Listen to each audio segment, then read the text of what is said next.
পশ্চিমবঙ্গের নেতারা, হিন্দু নেতারা মনে করে যে মুসলিমরা গরু না খেতে পারলে হয়তো মারা যাবে, তারা কোরবানি করতে পারবে না।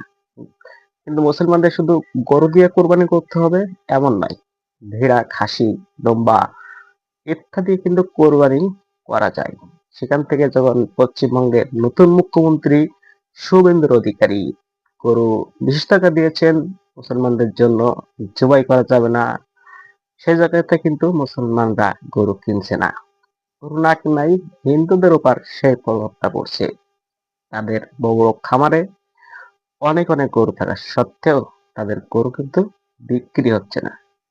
সেই জায়গাতে কিন্তু হিন্দুর যে খামারিরা, তারাই আন্দোলন করার হুঁশিয়ারি দিয়েছেন। কারণ তারা গরু পুষে খায়, তারা গরু যদি না বিক্রি করতে পারে তারা কিভাবে চলবে। এবং তারা বলে শুভেন্দু অধিকারী এবং প্রধানমন্ত্রীকেই গরু কিনতে হবে, যেহেতু মুসলমানদের উপর গরু কেনা, জবাই করা, খাওয়া সম্পূর্ণ নিষেধাজ্ঞা দিয়েছেন নতুন মুখ্যমন্ত্রী শুভেন্দু অধিকারী। সেই জায়গাতে কিন্তু হিন্দুরা তাদের নিজেদের লস নিজেরা ডেকে দিয়েছে। কথা বলে অন্যের জন্য গর্ত করলে কিন্তু সেই গর্তে নিজেরাই পড়ে। এমনটা হয়েছে এমনটা হয়েছে ইন্ডিয়ার গরু ব্যবসাদের পরিস্থিতি।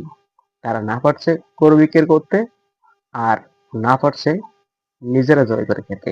তাদের এই করুণ দশায় মুসলমানরা তাদের গরু না কেনায় যে করুণ দশা হবে, তাদের মুখ্যমন্ত্রী শুভেন্দু অধিকারী কিন্তু বুঝতে পারে নাই। আর এই গরু যদি খামারিরা বিক্রি না করতে পারে, গরু নিয়ে কলকাতার মেন সড়কে ছেড়ে দেওয়ার হুঁশিয়ার দিয়েছেন গরু ব্যবসায়ীরা। পশ্চিমবঙ্গে মুসলমানদের শায়েস্তা করতে গিয়ে হিন্দুরাই শায়েস্তা হয়ে যাচ্ছে। পশ্চিমবঙ্গে মমতা ব্যানার্জিকে হারিয়ে নতুন মুখ্যমন্ত্রী হয়েছেন শুভেন্দু অধিকারী। শুভেন্দু অধিকারী মুখ্যমন্ত্রী হওয়ার পর থেকে মুসলমানদের উপর নির্যাতন শুরু করেছেন। গরু মাংস পুরোপুরি জবাই করাই বন্ধ করে দিয়েছেন।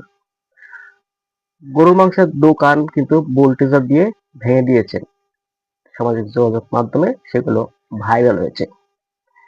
আসন্ন ঈদুল আজহাকে কেন্দ্র করে গরু চাষিরা, বেশিরভাগ হিন্দুরা কিন্তু ইন্ডিয়ায় গরু চাষ করে। তো ঈদুল আজহাকে কেন্দ্র করে তারা মোটা অঙ্কের লাভ করার চিন্তা ভাবনা করে থাকে গরু খামারিরা। গরু জবাই এবং গরুর দোকান ভাঙাকে কেন্দ্র করে মুসলিমদের ভিতর একটি ভয় এবং আতঙ্ক তৈরি হয়েছে। সেই ক্ষেত্র ধরে মুসলিমরা কিন্তু এবারের কোরবানি ঈদের জন্য গরু কিনছে না। গরু চাষিরা কিন্তু হতাশ হয়ে পড়ছে। তারা শুভেন্দু অধিকারীকে গরু কিনতে কয় এবং নরেন্দ্র মোদীকেও গরু কিনতে কয়। অর্থাৎ মুসলমানদেরকে শায়েস্তা করতে গিয়ে নিজের দেশের হিন্দুরাই কিন্তু শায়েস্তা হয়ে যাচ্ছে। তারাই কিন্তু সরকার পতনের আন্দোলন শুরু করার কথা বলছেন। তারা ইন্ডিয়াতে বড় খামারিরা 100, 200, 500 পর্যন্ত গরু চাষ করে থাকেন এবং আশা করেন তারা যে কুরবানির ঈদে একটি মোটা টাকা লাভ করবেন। সেই জায়গায় যখন মুসলমানদের উপর নতুন মুখ্যমন্ত্রী হয়ে নির্যাতন শুরু করছেন, গরু জবাই করা নিষেধাজ্ঞা দিয়েছেন, সেই জায়গা থেকে মুসলমানরা কিন্তু এই গরু কেনা থেকে বিরত রয়েছেন।